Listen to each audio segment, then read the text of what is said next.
Pinag-aalala ngayon ng ilang kaanak ni former President Rodrigo Duterte. Ito nga ay matapos na ibulgar ni former President ang halos lahat-lahat sa mga naging kasabwat nito sa EJK. Natatakot umano ang mga kaanak ni Rodrigo Duterte na baka isang araw ay bigla na lang daw itong mawala.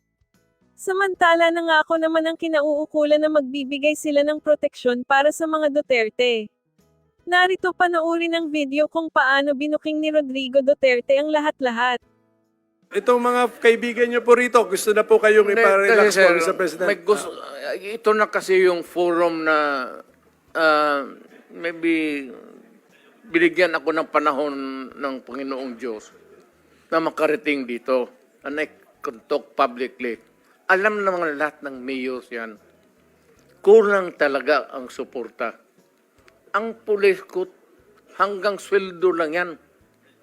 May pag-utos, walang gasolina, walang pang-follow up.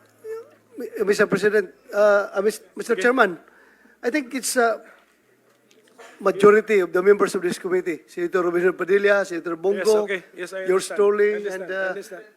Even Senator Villanueva. I would like to excuse the President Yes, okay. from We this hearing. suspend so that the President can, Ayaw. give Ayaw his ko hearing. kasi there are so many questions that would be left unanswered. We suspend our hearing. So, we thank the remaining resource persons or witnesses. So, whose turn? Senator? Mr. Chairman, just a quick manifestation. Sige, go ahead. Senator Bato. May I move that Colonel Grijaldo be recommended to the Mother Committee to be under witness protection program because he might be very vulnerable to counter attacks from this congressman na sinabi niya. So baka pwede lang, Mr. Chairman. Sige, we will have to study well the situation of Colonel Grijaldo. So we will refer, it will communicate with the Mother Committee. Active service pa po kayo, right, sir? Yes, sir. How many more years? I still have 4 years, sir. Okay, sige. Pag-isipan natin yan, how an active police officer will be under WPP. But siguro you're not after the physical protection, but you're after some benefits, some other benefits like immunity. From so? Okay, I understand. Because I think the committee can grant that Yes, I understand. immunity, Okay, we will- immunity clause. Pwede, Comsec, can you help us bring this to the attention of the Blue Ribbon chairperson? The COMSEC is nodding Yes, his they head, will Mr. bring it to the Chairman. attention of the chairperson. Okay, so last 13 minutes, Senator Padilla. Opo, maraming salamat po, Ginoong Pangulo. And one reason bakit kailangan natin we did not prepare dinner for anybody. Okay, pasensya na kayo. Opo, sa katunayan po, Chairman, wala na rin po talaga akong tanong kay dating Pangulong Rodrigo Roa Duterte dahil nasagot naman po niya lahat ang mga katanungan sa kanya at naging malinaw po talaga ang kanyang posisyon. At plano ko po talaga sana, Ginoong Pangulo, na sa susunod na lang ako magtanong, pero bigla niyong binanggit kanina, nagulat ako kasi yung nandito, ang tingin ko, lahat general. Tapos binanggit nyo si Ma'am Muking. Hindi ko man po talaga alam ang tunay na pangalan ni Ma'am Muking. Kilala ko lang siya as si Muking. Kaya nung binanggit nyo na nandito si Ma'am Muking, nagulat ako bakit nandun siya sa mga general. Pwede po ba ako magtanong, Ginoong Pangulo, kay Ma'am Muking, bakit po kayo nandyan? Good evening po, Mr. Chair, at the rest po ng mga senators and other resource speakers. Nadawit po yung pangalan ko, Mr. Chair, dahil doon sa naging affidavit po ni Colonel Rowena Garma. Na ano po? Na Sabi niya po doon sa first affidavit na parang tumawag daw po ako sa kanya to ask for the number of Colonel Leonardo. And doon din po sa kanyang supplemental affidavit, sinabi niya po na meron daw po siyang kinukuha sa akin na pera as support daw po para sa kapulisan. Ito po yung binabanggit kanina ni dating Pangulong Rodrigo Roa Duterte na kayo po ang nagbibigay na panggasolina? Parang ganun po. Actually, Mr. Chair, hindi naman po ako directly kasi hindi naman po ako disbursing officer po. Opo, ng ano office. po ba ang function ninyo? Kasi ang alam ko po, kilala ko po kayo si Ma'am Muking na lahat po ng hiningan ko ng tulong sa pagpapa-ospital.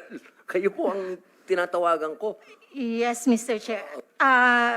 To be clarified, Mr. Chair, saang functions po ang ginatanong ninyo sa akin sa City Mayor's Office po ba or sa Office of the President? Nagkakilala po tayo sa Office of the President na, pero doon po, sa panahon na yon, alam nyo naman po, lahat ng hiningi ko sa inyo may kinalaman sa ilalabas sa ospital.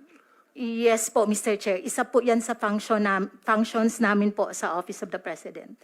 Opo, kaya po ako naguguluhan. Paano po kayo napunta dito? Napagbintangan po kayo? Na ganun po ba? Yes, Mr. Chair. Parang malabo naman po yata dahil ako na po mismo, Chairman, Ginoong Pangulo, kilala ko po si Ma'am Muking na personal. Now, buong pagkakakilala ko po, wala po akong ginawa kundi humingi sa inyo ng tulong. Ilabas niyo po sa ospital ito, baka pwede niyo pong bigyan ng ICE ito, mga lahat po ng ganun. Medyo naguguluhan lang po ako at hindi po yata ako naniniwala na involved po kayo dito. Yun na nga po, Mr. Chair. It is an opportunity po na patawag din po ako dito at para lang din po malaman po ng karamihan na ang trabaho ko po sa Office of the President is purely administrative matters po and clerical works. At the same time po, mechanical jobs po, Mr. Chair. Okay po. Yun lang po, nilinaw ko lang po kasi pasensya na po kayo, naguluhan lang po ako ba't kayo nandito. Yun lang po, maraming salamat po, Ginoong Pangulo. I-reserva ko na lang po yung mga tanong ko sa susunod na meeting na lang po. Kasi si Muking, who is Miss Ermina Espino, was invited lalo na kung andito si Colonel Garma para ma-confront natin siya. Even the past PNP chiefs, inibita natin yun kasi nandun sa chart ni Colonel Garma, na yung central figure, Colonel Leonardo, was briefing the PNP chiefs. Andito na rin naman kayo. So can we get kunin ko na reaction ninyo? What can you say about that? Although wala dito yung, hindi inulit dito ni Garma man o hindi naman kinonfirm ni Leonardo, but andito na rin kayo. Can we get your, were you given copies of the chart?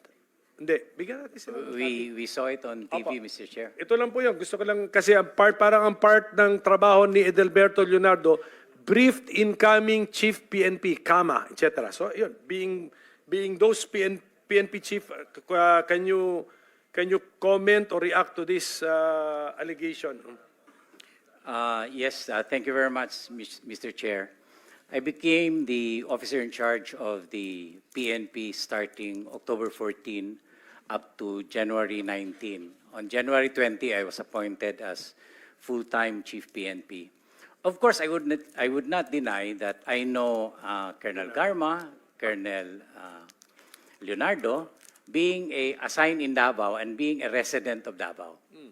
And I had my high school and law school in Davao. But we cannot imagine them putting the chief PNP into the graph. I mean, a 4-star or even a 3-star general taking orders from a lieutenant colonel. Hindi naman order, sir, but a briefing on the drug situation. Not even, Okay, because so, we rely extensively on the knowledge that the PNP has. We have a specific directorate taking care of that, which is the Directorate for Intelligence. So why depend on Leonardo? He doesn't have any control over all the units of the PNP nationwide. So no, Mr. Chair, we deny that we are included and that that graph or whatever drawing that he presented is not true. you were never briefed by Leonardo on the drug situation when you were incoming or when you were incumbent PNP chief. He cannot Yeah. afford to brief me, Mr. Okay. Chair. Because I'm more what- knowledgeable than him. Okay. So, how about the others po? Ganun ba? Your Honor, Sinas. just like General Gamboa, I have no briefing before I became the Chief PNP. We get our instructions from the President because the President is regularly conducting a monthly meeting with us, sir. And he relayed the instructions through our SILG, sir. So we followed the flow of communication, sir. Thank you, sir. Thank you, General Sinas. General Danao, sir. Okay. Yes, sir. I became the officer in charge from May 2022 only, sir. So 3 months. It's election time. And when I became MPD director, regional director of 4A and NCR, never did we get any instruction, or why should I get also a instruction from a lieutenant colonel? And kung meron man, sir, impormasyon yan, hindi rin yan as a gospel truth, if ever. Kasi nakita naman natin, sir, nung una, the President even announced yung mga names. So, hindi na kailangan, sir, siguro, si Leonardo dyan. So, we never got any instruction or we never coordinated for that matter. It was also at the time when I became RD of 4A and NCR, pandemic, sir, nung una. Sarado nga, sir, yung mall, nung panahon na yun. That's all, sir. Thank you. Mr. Chairman, I am included. You're because the I am fourth. also- Yes, you're I am the fourth also- chief Yeah. PNP. Mr. Chairman, I just would like to make my wonder. I really wonder why. How come a lieutenant colonel is going to brief a four-star general on what particular field of interest about the drug situation? If I need a briefing about the drug situation of the country, I ask the General Aquino. He is the PDEA Director General.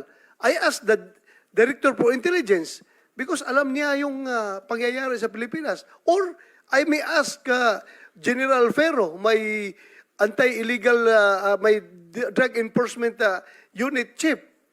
Why do I have to get a briefing from a lieutenant colonel coming from a region assigned to sa Region 11? So I don't see, I cannot, wala akong maisip na dahilan bakit ako magpapabrief dyan sa isang, at that time, he was still major ata, hindi pa lieutenant colonel. Lieutenant colonel naman, nung ako nag-CPNB, never, even a single instance na nag-report yan sa opisina ko, either Leonardo or Garma, they never reported to me. They never report to me. Walang, hindi na kahit isang instance mo lang na nag-report sa akin yan. Much more, yung pagbibriefing sa akin. Who are they to brief me? I am the chief PNP. Baka sabihan ko pa siya, you sit down, I will brief you. Mr. Chairman, that's all. Thank you. Thank you. Mr. Chair. Yes, Senator Villanueva, yes. Hindi, si Muking, tama ba yung pagkarinig ko kay Presidente that sometimes namimigay ka ng pera? Kung totoo yun, anong konteksto nun? Actually, Mr. Chair, hindi po ganun ka-elaborated yung sinabi po ni former President. Na-mention ko po kanina, Mr. Chair, na hindi po ako ang disbursing officer. So, ang sinasabi niya pong support, Mr. Chair, is yun pong office supplies, office equipments, and yun pong gasoline po na binibigay namin sa mga precinct commanders po in every precinct po sa Davao City. So cash na yun? No po, Mr. No? No cash po, Mr. In a form of... voucher, mga ganon? Yes, meron po kaming tinatawag na gas slip po, Mr. Chair, yung parang PO slip. Yun po yung kinukuha ng mga police in charge doon sa nakadesignate din po na personnel at hindi po directly from me, Mr. Chair. So can you tell us ano yung mga nahawakan mo ng posisyon sa gobyerno from the LGU of Davao up to kung sa national man? I entered the city government of Davao in 2001. I was appointed as Community Affairs Officer 1 up to Community Affairs Officer 3.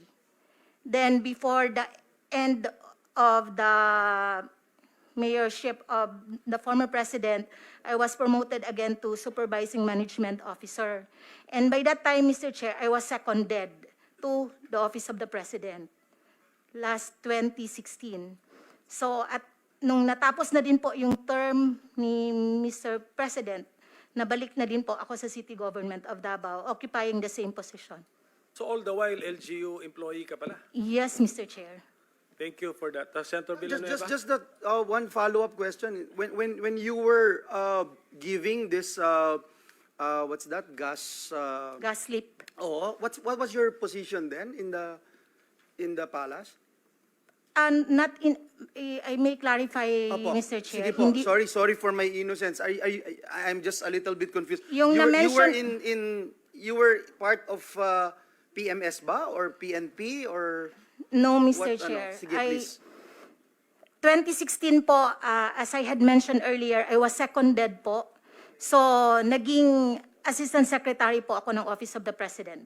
Okay, you're From an ASEC. Okay. From 2016 to 2021. And was promoted again to Undersecretary in 2022 before the end of his term. So ASEC naging USEC. National government employee ka? Yes, Yes. as I had mentioned earlier, Mr. Chair, I was seconded po. Hindi, seconded. Ibig sabihin seconded. Don't you remain an employee of can't- your mother agency?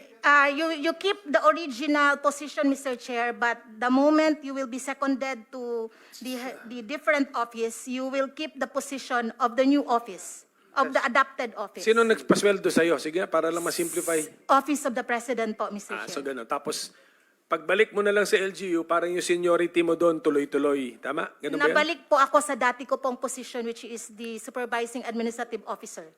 Oo nga. Pero counted yung 6 years mo na as if Plantilla po, permanent position po. sige. Anyway, Yeah, Mr. President. research na lang Yes, namin Mr. yan. Oo, Chairman, sige po. I will no longer belabor the point. I was just trying to understand clearly from the allegations being hurled against her, Mr. Chairman, but I will just pursue it next time. Mr. Chairman, considering that we have the ES here, the Internal Affairs Service, I would just like to point out, Mr. Chairman, that this representation had been emphasizing the importance of accessibility and enhancing the accessibility of our kababayans to the PNP Internal Affairs Service. And I was looking at the reports here. Nakalagay po dito that based on IAS 2023 annual report, 1,777 out of 1,844 police stations, or 96%, have established IAS desks. This is the correct figure, sir. And as of May 2023, there were 4,098 trained IAS desk personnel. Is that the correct statement? Actually, Mr. Senator, ano na po Dated- yan? Noon pa to. No pa po yan. As of now, that ESDS it has been discontinued because we don't have enough personnel to man all of those desks, Mr. Chair. So yun ho yung problema doon. So who are manning such desks now, Your Honor? Mr. Chair, if there are personnel available, that these are more in the urban areas, in the suburban and rural areas, we don't have enough personnel. So in the urban areas, we do have a few remaining, but majority. So to date po, sir, I'm sorry, to date, how many IAS desks po in public spaces have been established or operating for that I matter? will get the exact figure, Sige, Mr. Chair. kahit next time na lang. And one last thing, Mr. Chairman, no, nakita ko lang kasi and I cannot just ignore the fact that the IAS reported a 100% case resolution rate in 2022, attributing the same to the implementation of the Case Management Information System, which has revolutionized the way internal investigations are conducted. Mr. Chairman, while this is a commendable feat, I wanted to know sana, Mr. Chairman, what does the term case resolution mean? Suspension of officers po ba? O cases have been filed against erring officers?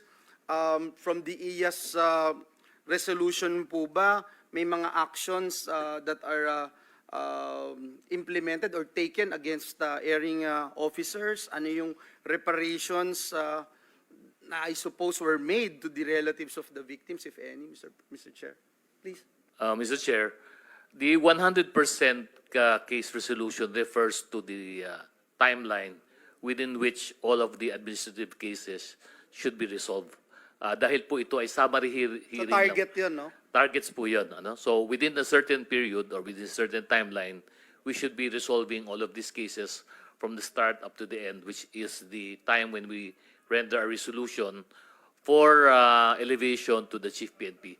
Because our decisions in IAS is only recommendatory, Mr. Chair. Sir, one last po. If has there been any instance where a police was found guilty by the court but the IAS found differently in its internal investigation, or vice versa?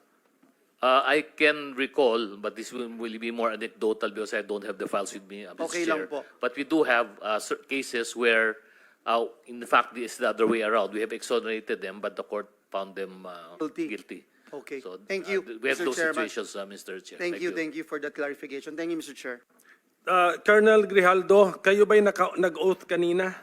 Yes, Nag-oath sir. kayo kanina sa Yes, start? sir. Opo, sir. Kasi itong sabi ni Congressman Abante, there's no truth to your accusations daw. Anyway, so I'm sure ready ka naman sigurong panindigan yung sinabi mo. Ha? Yes, sir. I will, sir. Sige. Okay, Saka Mr. Chairman, si Colonel Espinido nandito rin. Baka pwede rin natin siyang tanungin kung may experience din siyang ganun. siguro naman, Colonel Espinido, gusto mo sagutin yung tanong? Kasi I'm sure kung meron ka sigurong ganun, Sasabihin. i-volunteer mo You na will also information. volunteer. Kayo ba'y na-pressure na kung ano man yung sinabi mo sa Quadcom, itinuro ba sa iyo yun, na yun ang sabihin mo? O wala? Wala, sir. Wala naman, Hindi, ano? hindi. Personal ko, sir. Personal knowledge yan. So sa gamay lang. Sige. Seto ba to? You want to interject something? Before Senator Bongo, just a quick Yes, go ahead, manifestation, go ahead, Senator Mr. Chair. I would like to reserve my question to Colonel Espinedo in the next hearing. Pag andito na si Kerwin Espinosa at si Ronnie Dayan, Mr. Chair. That's all. Yes, sir. Thank you. Mabalik ka next hearing, ha? Thank you.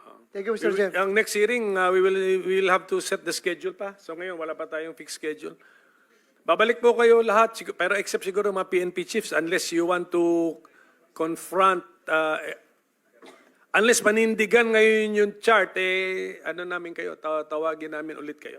Sige. Mr. Chair, kapag andyan kasi sila, Mr. Chair, hindi aalis si President Duterte. Gusto sila- Kaya kasi sila palagi tinuturo. Nandito sila, andito. Kaya hindi na natin ibitahin to sila uli para mabilis umalis si President Duterte. Thank you, Mr. Chair. Actually, si General Kakuy naman, you're the listed ni Senator Bongo Pero Senator Bongo is now recognized. Yes, please. Salamat, Mr. Chair. Natanong na rin po ninyo kanina kay Colonel Espinido, no? May few questions lang po. You prepared an affidavit, no? And submitted it to the Quadcom. Ikaw ba mismo ang nag-prepare nito? Ang nag-draft, Your Honor, Mr. Chair, ako. Tapos, pinapaprint ko na lang sa pro bono na bugad na counsel ko, si Attorney Fernandez. At nabanggit mo sa affidavit mo na ang Pogo money po ang ginagamit sa war on drugs. Tama ba ito? According to late Mayor Navarro, Your Honor, Mr. Chair. But personal knowledge, I have... So hearsay po ito. Hearsay. Yes, Ah, Mr. Chair. Kailan at hindi pa uso yung Pogo nung panahon yun, hindi pa nga natin alam yun eh. Hindi natin narinig. At kailan at anong taon ito nangyari, Colonel Espinido? For me, Your Honor, Mr. Chair, I've heard the Pogo, 2007 pa siguro nga may illegal gambling na. No?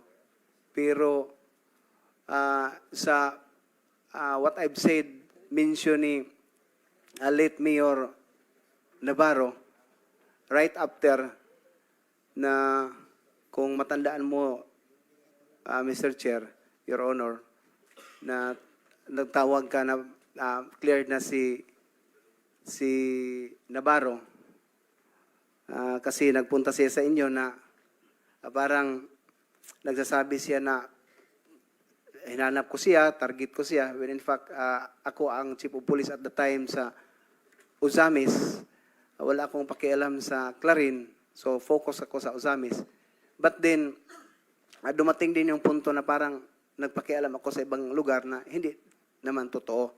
So, pagpunta niya doon sa office ko, kausapin ako na inutusan mo raw na para maklear talaga siya, hindi na siya matakot sa akin, na since naiisa din, Your Honor, Mr. Chair, na tawagan ko naman lang, sabihan ko naman lang siya na ikaw kasali, tinakot ba? So, mag-clear siya para magkausap kami na welcome man siya magpunta sa Uzamis, wala man siyang problema din. So, yun ang pag-usap namin at the time. So, base sa, matagal na yun, ano? Base sa assessment mo, okay na siya, cleared na siya. Yun ang nag-usap kayo. Hindi ko rin alam, Your Honor, Mr. Chair, kasi wala man akong list na paano din i-cleared siya kung sakali nasali din siya. So, ang katanungan natin dito is sa recollection mo, sa maalala mo, no? Yung sinabi mo, tinawagan kita to clear dito kay Mayor Navarro. Hindi ko na maalala, mga leader din natin yun doon sa Mindanao. Ang tanong ko lang naman sa iyo, bakit kailangan siyang magpa-clear sa iyo nung panahong yon? Yun din ang naano ko, Your Honor, Mr. Chair, kasama ko nga yung deputy ko, na bakit magpunta siya para sabihin hindi siya matakot sa akin kasi ang pag-alam niya, isali ko siya sa list daw. Yon ang pag-intindi ko na magpunta siya. Kaya pinapunta siya from your end na hindi ako kasali sa watch list. Kaya nga recommended ako ni sa inyo sir na tumawag si Senator si Sir Bongo sa inyo para to prove na wala akong kasali sa list. So, ibig sabihin, kiniklear niya yung sarili niya sa iyo at wala siyang dapat ikatakot. Yes, Your Tama Honor, ba? Mr. Chair. Anyway, yung nakalagay kasi doon sa affidavit mo, no, nung mga nakaraan na nabanggit po yung pangalan ko. Na-mention mo eh. Yes. May nagtanong sa iyo doon. Kaya gusto ko lang po i-klaro. Narinig mo naman po kanina. Wala naman tayong partisipasyon dyan sa war on drugs. Sa pagkaalam mo at gusto ko lang pong tanungin ka muli dito harap-harapan, meron ba akong direct or indirect participation dito sa sinasabi mo? Nung magsalita ako sa Quad Committee, Your Honor, Mr. Chair, sinabi ko na yon na personal knowledge wala ako. Yun lang ang statement doon sa affidavit na ganun lang ang narinig ko. But personal knowledge to you kung ano ang sitwasyon na ikaw about for that matter sa Quadcom na pinag-usapan, wala akong personal knowledge sa inyo, Mr. Chair, Your Honor. Yun lang gusto ko lang maklaro. So purely hearsay yung sinasabi mo. Sa narinig mo lang. Yes, Mr. Chair, Your Honor. Yun lang po. Gusto ko lang iklaro. Kasi medyo iba yung narinig natin doon. Nabanggit mo na ngayon na wala kang personal knowledge. Yes or no? Yes, Mr. Chair, Your Honor. Stated sa affidavit ko dun at yung natandaan ko na true kay late Mayor Navarro. Pero sa inyo, as I've said, personal knowledge, Your Honor, wala. Okay. Salamat. Sa IAS, no? Sa kay bagong IAS natin. Dito pa ba? Si Attorney Dulay, dati po siyang USEC, no, from alam niyo nung mga unang taon ng pamumuno ni dating Pangulong Duterte, galit na galit siya dito sa Ninja Cups. Dahil armado po ito, bagamat dinoble na natin yung sweldo ng mga pulis noong 2018, effective 2018, para magtrabaho talaga sila. Nandiyan dyan pa rin yung mga tinatawag na Ninja Cups. Ano na hubang status sa mga kaso nila? Ilan na hubang naparusahan? Dahil maalala ko noon, naging usapan yan dito sa Senado, nagkaroon po ng hearing for ilang linggo po, no? Or buwan, umabot po ng buwan ang hearing yan dito sa Senado. At kung matatandaan natin,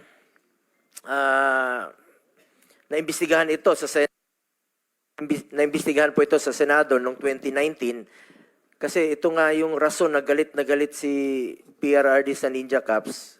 Dinoble na niya ang sweldo, nagloloko pa rin, pumapatay. Deadly po itong mga Ninja Cups. Involved po sa sindikato, involved po sa droga. Sabi nga ni Pangulong Duterte noon,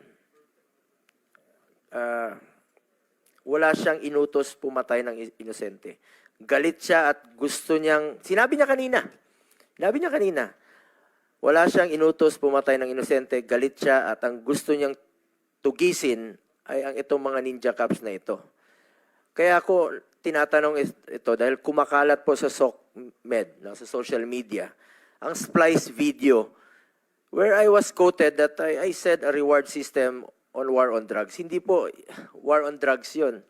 Kung papanoorin niyo po ang full video, hindi ko po tinutukoy ang reward system sa war on drugs dito. Tungkol yan sa pagtugi sa Ninja Cups. It was after a Senate investigation on Ninja Cups wherein the Senate and PRRD were reconciling the list of alleged Ninja Cups. Yun ang tinutukoy ko doon. I was merely quoting the former president in his desire to arrest and put an end to these Ninja Cups since I was asked by the media kung anong sinasabi po ni PRD noon. Lahat naman ng media, paglabas ko rito, anong sinabi ni Pangulong Duterte at sinasabi ko naman, I am not authorized to speak in his behalf. No? Hindi ko naman pwedeng sagutin yan dahil senador na po ako noong 2019. At patuloy pa rin sila nagtatanong, kaya na-quote ko lang po si dating Pangulong Duterte. Usapin po ang tinutukoy sa interview sa akin noong 2019 ay ang pagtugis po ng mga Ninja Cups na nang-abuso sa kanilang kapangyarihan, pumapatay at nakikipagsabuatan sa mga drug lords. Yun po ang tinutukoy ko sa interview based sa binanggit ni Pangulong Rodrigo Duterte noon. Tinatakot niya po ang Ninja Cups at kung pakikinggan niyo po muli ang sinabi niya at sinabi ko, inulit ko lang po yung tinanong sa akin ng media sa Senado. Hindi po ito tungkol at wala po itong kinalaman sa walang basehang paratang ngayon na di umano'y reward system kapalit ang buhay ng sinuman noong panahon ng war on drugs ng Duterte administration. Tulad din naman po ng sinabi ni PRD noon sa kapulisan, gampanan po nila ang kanilang tungkulin, proteksyonan ng buhay at kapakanan ng mga inosente sa paraang naayon po sa batas. This also goes to show that PRRD did not tolerate any abuse of power from the police. His statement somehow prevented abuses to happen by stating a stern warning that anyone who goes beyond his duty will be punished. His strong stance against criminality out of pure love for the country is why he is loved by many. Banggit po kanina ni Senator Bato, iba po yung pantakot, intimidation. Mr. Chair, wala pong lugar ang mga abusadong law enforcers sa Administrasyong Duterte. Dahil ang dating Pangulo pa mismo, galit na galit talaga siya. At dito sa mga tinaguriang Ninja Cups. Kaya po, gusto ko nating marinig sa IAS kung ano na ho ba ang nangyari dito sa mga Ninja Cups, sa mga tiwaling pulis na nang-abuso ng kanilang kapangyarihan, pumapatay at nakipagsabuatan po sa drug lords. Kumusta na po ang mga kaso nila? Meron na bang na-dismiss? At hingi lang po kami ng update ng komite. Mr. Chair, yung pong sa Ninja Cups, sa akin pong pagkaalala, ito po ay resolution lang po ito bago po ako nag-assume ng aking opisina. Hindi ko lang po hawak ngayon, Mr. Chair, yung details po noong kaso na yun. Ngunit ako po ay handang magsabit po sa committee na to nung update po doon sa mga kaso po na yun. Sige po, pwedeng paki-submit na lang po sa komite. Opo, Mr. Chair. Sa ngayon ba, meron pang mga Ninja Cups? Hindi ko po masasabing Ninja Cups po, pero tuloy naman po ang pagtugis po namin doon po sa IAS, lalo po doon sa mga nai-involve po na ating mga kapulisan, doon sa mga may pagputok po, paggamit ng baril, pag may namatay po. Tuloy-tuloy naman po yung aming pag-imbestiga po sa mga motu proprio cases po natin, Mr. Chair. Salamat, Attorney Dulay. Balikan ko lang po si Colonel Espinido. Colonel Espinido, to clarify, no, sinabi mo na tumawag ako to clear Mayor Navarro. I merely relate to you for you to do your job regarding his implication to drugs. Ganun naman nun. Daming mga mayors na lumalapit sa amin. Hindi ko na po mapangalanan. Maraming lumalapit na mga incumbent mayors na nababalita raw yung pangalan nila sa droga. So hindi naman po ako ang validating, hindi ko naman po trabaho 'yan. So pinapasa ko po sa inyo to validate. Hindi lang po sa inyo, even sa DILG kay Secretary Anyo noon, even sa ating mga Chief PNP pag may lumalapit na mga mayors, not only sa Mindanao, even in Luzon, medyo naawa na nga kami dahil nagmamakaawa na gusto niya i-clear yung sarili niya. Pero hindi, sabi namin, hindi po dito sa amin, hindi po kay Presidente. Meron pong ahensya niyan, ang DILG, ang PNP, ang PIDEA, to validate. So, ni-refer ko lang po ito siguro sa inyo. Isa po sa mga na-refer ko po sa inyo.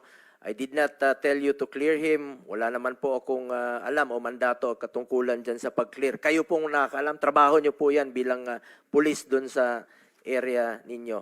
Tama ba, Colonel Espinido? Yes, Your Honor, Mr. Chair. That's why I understand for that reason, pinapaintindi ko siya nang pumunta siya sa akin na ganun, wala akong alam kasi dito lang ako sa Uzamis at saka hindi ko din papil yung magsali sa kung ano ang validation sa watch list. So talagang inano ko sa kanya, hindi ko kasali or alam kung ano ang record mo, Mayor. Pero ang sa kanya to clarify also na baka may intention ako or may alam ako sa pangalan niya. So that's only the way ng pag-usap namin, Your Honor, Mr. Chair. So, klaro po. At kung wala kang personal knowledge tungkol sa akin, dun sa affidavit mo, bakit mo sinama yung pangalan ko at bakit nasingit yung pangalan ko? May pumilit ba sa'yo? Remember, you are under oath po, no? May nagpapirma ba sa inyo na isama yung pangalan ko since wala ka namang personal knowledge sa akin? That's why ang personal knowledge, Your Honor, yung tanungin ako, nagsabi ako na wala akong personal knowledge sa inyo about sa, for that matter, no, na masabi natin na napag-usapan. True lang kay Mayor, late Mayor Navarro. May nagsabi sa iyo na isingit yung pangalan ko kung since wala ka namang personal knowledge. Bakit nasingit? Wala naman siguro. Sigurado Mr. Chair, ka? You're Your under Honor, oath. Kasi sa affidavit, although marami-rami yon ang paragraph. Meron bang nagpahabol sa iyo na isingit yung pangalan ko? Yes or no lang naman? Wala naman, Your Honor, Mr. Chair. Sigurado ka? Yes. Yun talaga ang ginawa mo na affidavit, original affidavit? Yun naman ang original sa akin na, Your Honor, Mr. Chair, yung ginawa ko. Kasi nagpunta ako doon para pag-testify, nagawa na ako ng affidavit ko. Pero wala kang personal knowledge naman tungkol sa akin. I attest to that, Your Honor, kasi number one, kilala kita. Pagkatapos sa tanong naman doon sa Quadcom, sinabi ko din na I have no personal knowledge about sa sinabi na ni late Mayor Navarro. Bakit mo sinama yung pangalan ko sa affidavit? I'm just only relating for the message, the word came from Mayor na pinupunta ko dito. Pagkatapos, stated man doon na, Your Honor, Mr. Chair, bakit nasali, no? Nag-explain siya na pinapunta ko ni Sir Bong para maklear ang pangalan ko. In fact, mayroon nga, ako ngayon, ang dala ko ngayon yung sa Lasto. Lasto ba? Basta ganun sa illegal gambling ang hinawakan niya. Siya ang kasi na pag-usapan yon, Your Honor, Mr. Chair. Kasi ako lang ang hipi ng Miss Oak na hindi tumatanggap ng yung sa gambling, no, yung may monthly na ibinigay. So, nagtanong siya bakit hindi ako magtanggap. Alam mo naman yun ang binigay ngayon. Hindi ko lang ano yun na Lasto. Basta parang inano na ngayon, Your Honor, Mr. Chair. So yun ang pag-usapan na ang pakay niya, di na ma-inform ako na pinahintulutan naman, legal naman yung sa gambling na ibinigay sa mga polis. True sa inyo ang sabi ni Sir Bongo. So yun lang, parang nag-relate lang ako sa napakinggan ko siya at the time na nagawa ko ng affidavit. Your Honor, Mr. Chair. So you're putting on record you included hearsay in your affidavit? Yes, at saka sinagot ko din sa mga member ng Quadcom, Your Honor, Mr. Chair, na ganun lang, napakinggan ko lang yung kay Mayor Navarro. So purely hearsay. Para nga makasunod din po kami, anong affidavit po yan? Anong date? Anong Meron silang niya? affidavit na Ah, initiate. wala ka ring hawak na Wala affidavit? akong, Can you, ano yung affidavit mo? Anong date? Yung pinag-uusapan ninyo ni Senator Bongo? Ano? Wala ka ring kopya ang dala ngayon, sir? Na-submit Wala? ko. Sige, okay. Just inform us na sa next hearing. Yes. Sige. Yeah, Mr. Chair, with the permission of Senator Bongo, just a quick interdict. Senator Bongo, just short lang, short. Kung, Colonel Espinedo, if alam mo palang hearsay, pulis ka, di ba? Pulis ka, wala kang personal knowledge. Alam mo naman yan eh. Now, kung wala kang personal knowledge, dapat hindi mo sasabihin. Anong motive mo? Bakit sinama mo doon sa pinabit mo ang pangalan ni Senator Bongo? Narinig mo lang naman kaya. Tapos wala kang personal knowledge. Anong purpose mo doon? Bakit mo sinabit yung pangalan niya? Can I answer? Yeah, go ahead, Your go Honor? ahead. Go ahead. Your Honor, Mr. Chair,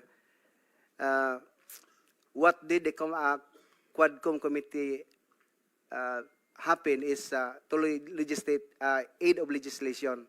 So that is not really the proper court that we file a case, and I must have probable cause to refer to the court that indeed person was also involved in that illegal or whatsoever. So yung sinabi ko lang dyan as aid of legislation to give them an information na yun ang nangyari talaga.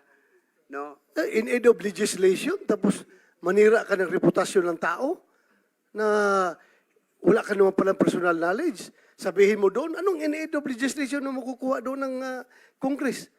In aid of persecution ang ginagawa mo dahil sinira mo yung puri ng isang tao na wala ka naman palang personal knowledge. Ito, madagdag ko lang, with the permission of Senator Bongo.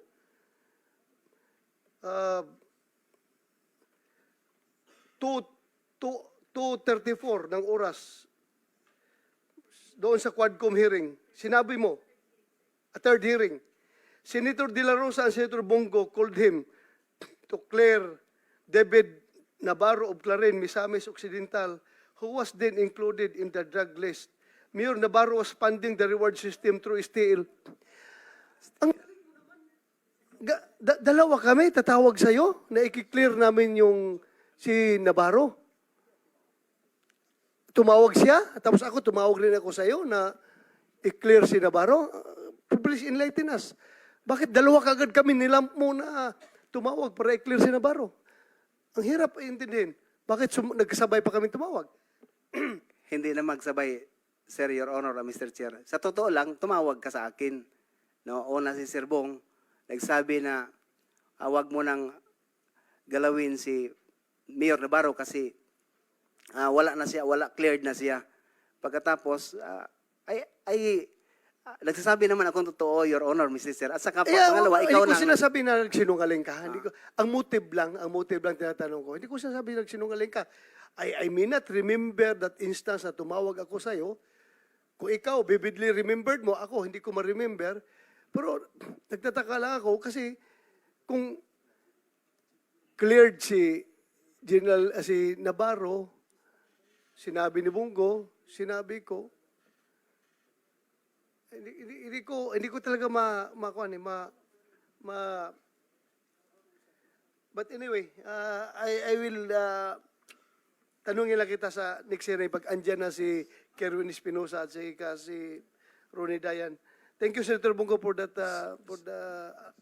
for allowing me to interject. Salamat, Senator Bato. Senator Go, are you about to wind up? You have Sir, mga 1 minute to go. Okay lang? Perjurious kasi yung sinabi niya sa affidavit. You are claiming a fact, but you admitted you have no personal knowledge. Eh, wala namang nakalagay dito na hearsay, meaning you lied in your affidavit, Colonel Espinido. So last, no? Sir, before you leave, anong affidavit ba to? Iba yung pinakita sa akin ng council. It's about funding. Ito naman, it's about Navarro, Mayor Navarro. Ibang topic. Related po siya, related. So we're talking about one and the same affidavit. Sige pa, okay pa. Sige Salamat. Anyway, sa DOH, no, napaka-importante po nitong mga rehab centers natin. Nabanggit po kanina ni Senator Cynthia Villar na yung pinatayong rehab center sa Las Piñas. May pinatayo po si dating Pangulong Duterte sa Nueva Ecija, sa Bukidnon. Sayang naman po ito. Gusto nating magamit sana ito ng mga gustong magbagong buhay. Ako naman, respeto natin ng human rights. Gusto natin na mabigyan po sila ng pagkakataon na magbagong buhay kasi addicted sila eh. Napasok sila dyan at tulungan po natin sila. As chairman sa Committee on Health, napaka-importante po ito sa akin. Kaya lang nagiging problema yung commitment order. In aid of legislation, sana po'y mapag-aralan natin ito. Yung iba dyan nagsusurrender dahil sobrang tagal ng commitment order, too tedious po. Sobrang hirap silang makakuha ng commitment order. So, kumusta po? Halimbawa, itong sa Las Piñas na tumulong po si Senator Cynthia Villar na mapatayo. First few months of Duterte administration pa po ito pinatayo, itong rehabilitation center. Okay, good evening po, Mr. Chair and Your Honors. Okay, specific po for Las Piñas TRC, nung tinayo po to, we started our operations for Las Piñas Rehab Center ng around December of 2019.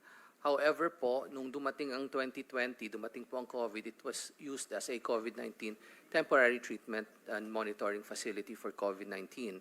We resumed operations as a rehabilitation center for that facility noong 2022, and it's now operating at 50% of its capacity, which is 50.